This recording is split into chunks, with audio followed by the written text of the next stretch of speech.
18:26 minutos, arrancamos en otro bloque más de La Resistencia. Comentanos, Horacio, ¿con qué continuamos?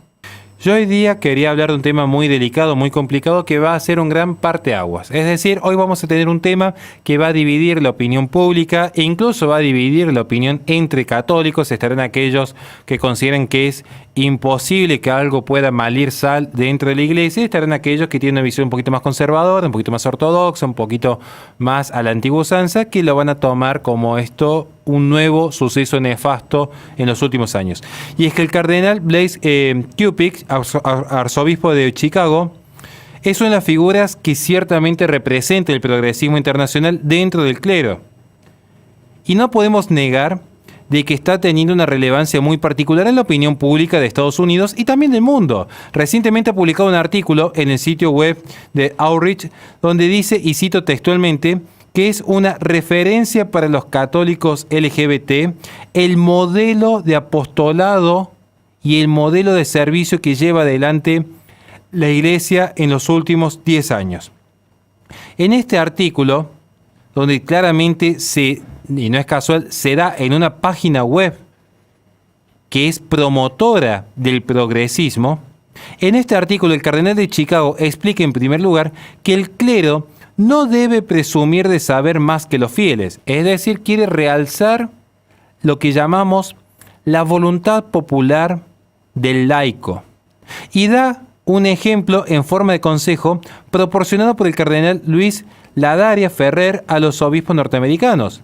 Este último le sugirió que antes de decidir una política de exclusión de la comunión, es decir, lo que en derecho canónico se llamaba la excomunión, según Ladaria, debía intentarse comprender mejor las motivaciones de los funcionarios públicos, en referencia, por ejemplo, a Nancy Pelosi, donde se estaba pidiendo su excomunión por su apoyo abierto a políticas anticristianas. Ladaria sostenía que se le debía pedir la opinión pública, se tenía que tener en cuenta las motivaciones de los funcionarios públicos, se tenía que tener en cuenta la legislación pública, para así, antes de excomulgar a alguien, por ejemplo, por promover abiertamente el aborto seguro, legal y gratuito, la eutanasia o la liberación de las sustancias, antes de emitir una excomunión, la Iglesia debía ver qué consideraba el pueblo, qué consideraba el espacio civil, qué consideraba el laicismo.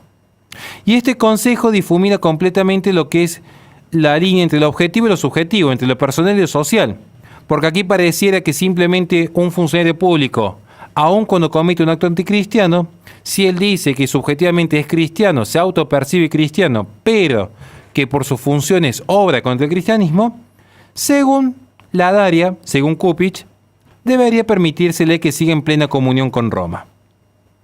Una cosa es que este sacerdote se preocupe por un fiel que participa en política, y nosotros lo entendemos, y que puede por error apoyar propuestas contrarias a la moral cristiana, donde se buscaría ayudarle. Pero otra cosa muy distinta es que un párroco decida, objetivo y socialmente por el bien común de los fieles, que a partir de este momento va a ser válida toda expresión política legitimada incluso por la propia Iglesia. Es fácil de ver cómo el cardenal Cupich, queriéndose resguardar en Ladaria, aplica este consejo a los miembros de la comunidad progresista LGBT, donde explica cómo se les ha escuchado largamente, cómo sufren a causa del ostracismo y cómo hoy la Iglesia lleva adelante un discurso de odio que parece excluirlos de la común unión hacia el cristianismo. Pero incluso llega más lejos. Porque aquí cada uno podría tener su posición respecto a, por ejemplo, la adopción de niños por parte de padres LGBT. Pero lo que es cierto es que para la idiosincrasia, la tradición, la norma moral del cristiano, esto sería en principio algo inaceptable. Pero sucede luego que el cardenal en cuestión ha expuesto que recibir un niño adoptado por parte de una pareja LGBT en una escuela católica tendría que ser un ejemplo de verdadera inclusión. Lo que sucede es que aquí donde el espacio conservador ha reaccionado diciendo que esto es una forma de legitimar la apertura de políticas progresistas, donde se desvirtúa lo que es la moral pretendida, es decir, el deber ser, con los accidentes concretos de la vida cotidiana donde se puede dar un caso similar. Dice el cardenal Cupich: muchos de nuestros hermanos y hermanas católicos y católicas, nótese el lenguaje inclusivo siempre, miembros de la comunidad LGBT valoran la vida en comunidad.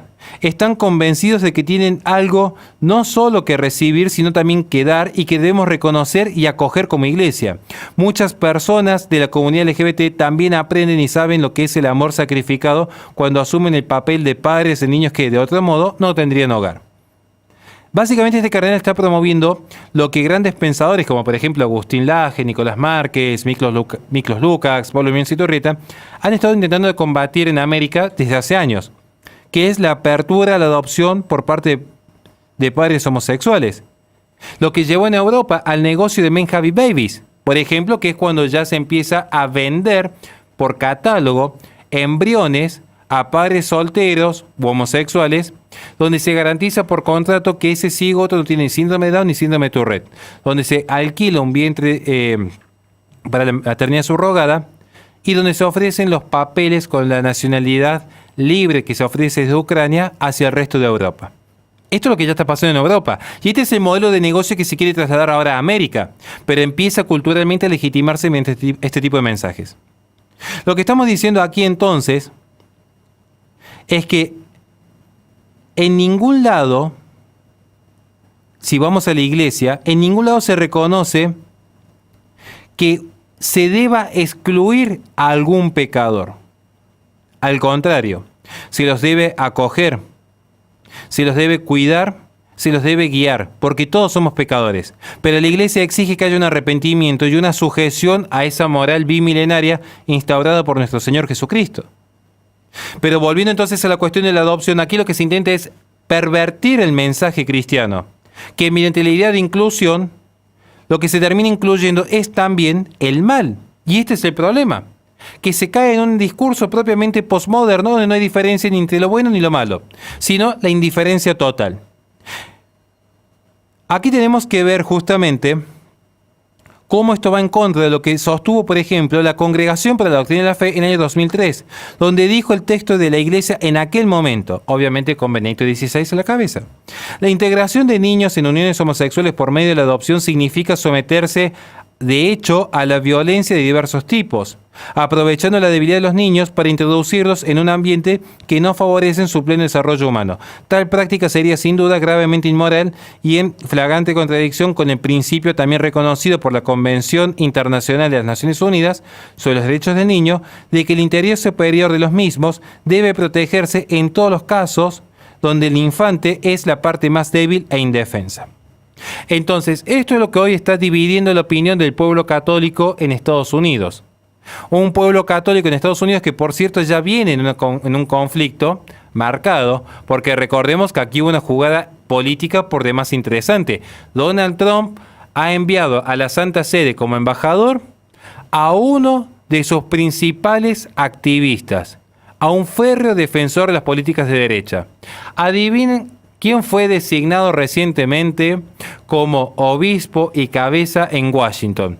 ¿Será acaso un obispo conservador o será acaso un obispo liberal y progresista en términos anglosajones?